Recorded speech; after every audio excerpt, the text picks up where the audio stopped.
నల్గొండ ప్రభుత్వ ఆసుపత్రి దగ్గర ఉన్నాం. తెలంగాణ జాగృతి జనం బాట కార్యక్రమంలో భాగంగా ఇది 6వ జిల్లా నల్గొండలో ఉన్నాము. ప్రజా సమస్యలు అదేవిధంగా చిరు ఉద్యోగుల సమస్యలు తెలుసుకుంటూ అన్ని జిల్లాలలో తిరుగుతూ ఉన్నాము. ఇవాళ నల్గొండకు వచ్చిన తర్వాత ఇక్కడ హాస్పిటల్లో ఉండేటటువంటి శానిటేషన్ స్టాఫ్, వాచ్మెన్లు, సెక్యూరిటీ, అట్లానే మన దోబీలు, అట్లానే పేషెంట్ కేర్లో ఉన్నటువంటి సభ్యులు అందరికీ సంబంధించి మాట్లాడుతూ ఉన్నాం. మరి వారందరికీ కూడా ఒకటే మాట చెప్తున్నారు, మాకు రావాల్సింది 16,000, 17,000, కానీ 4-5,000 కట్ చేసుకొని ఏజెన్సీల మధ్యలో మాకు 10,500, 11,000 కన్నా ఎక్కువ వస్తలేవని చెప్తా ఉన్నారు. అది కూడా 4 నెలల నుంచి 6 నెలల మధ్య కాలంలో కూడా జీతాలు వస్తలేవని చెప్తున్నారు. నిన్న వరంగల్ పోయినప్పుడు కూడా అదే మాట్లాడింది. ఇవాళ నల్గొండ వచ్చినాక కూడా ఇదే సమస్య ఉంది. పిఎఫ్ని కూడా వాళ్ళకు ఇస్తున్నారా, ఇస్తలేరా, వేస్తున్నారా, వేయలేరా తెలియనటువంటి పరిస్థితి ఉంది. కాబట్టి నేను ప్రభుత్వాన్ని రిక్వెస్ట్ చేసేది ఒకటే, మనకు హాస్పిటల్ నడవాలంటే ఖచ్చితంగా శానిటేషన్ స్టాఫ్ కావాల్సిందే, సెక్యూరిటీ స్టాఫ్ కావాల్సిందే, పేషెంట్ కేర్ వాళ్ళు ఉండవలసిందే, దోబీలు ఉండవలసిందే.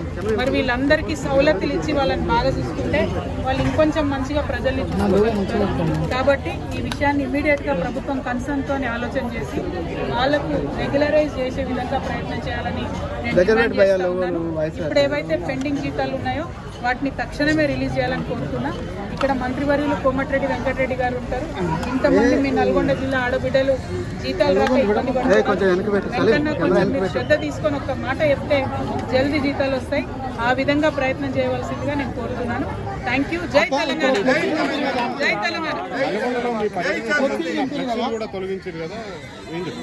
ఏం చెప్తామన్నా, చిన్న ఈయన పెద్ద మంత్రి అనుకున్నాను నేను కోమటిరెడ్డి గారు, కానీ మా నల్గొండలో సరే మా పిల్లలేదో ఉత్సాహంతో ఫ్లెక్సీలు, పోస్టర్లు వేసుకుంటే వాటిని కూడా తొలగించడం అంటే ఇంత ఓర్వలేని తనం ఎందుకు? ఎవరి పార్టీని వాళ్ళు చెప్పుకుంటారు కదా, ఎవరి విషయం వాళ్ళు చెప్పుకుంటారు. మా జాగృతి విషయం నేను చెప్తా ఉన్నా, ప్రభుత్వంలో జరుగుతున్న తప్పులు ఉన్నాయి, ఆ వాస్తవాలను మాత్రమే నేను దృష్టికి తీసుకొస్తున్నా. దానికే ఇంత కడుపు మంట ఎందుకు? కోమటిరెడ్డి గారికి ఇంత ఓర్వలేని తనం ఎందుకు? మేము అడిగే వాటికి సమాధానం చెప్పండి, సమస్య పరిష్కారం చేయండి. ప్రజలు మిమ్మల్ని ఎన్నుకున్నారు, మీరు అధికారంలో ఉన్నారు. ఇవాళ జాగృతి నుంచి మేము ఒకటే అడుగుతున్నాం, పరిష్కరించండి. ఇటువంటి సమస్యలు న్యాయబద్ధమైన సమస్యలు పరిష్కరించమంటే మీరు ఫ్లెక్సీలు తీస్తాం, పోస్టర్లు తీసుకుంటాం, రాజకీయాల్లో మీ స్థాయిని తగ్గించుకుంటాం.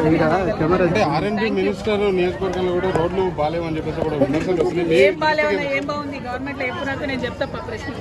Thank you. జై తెలంగాణ.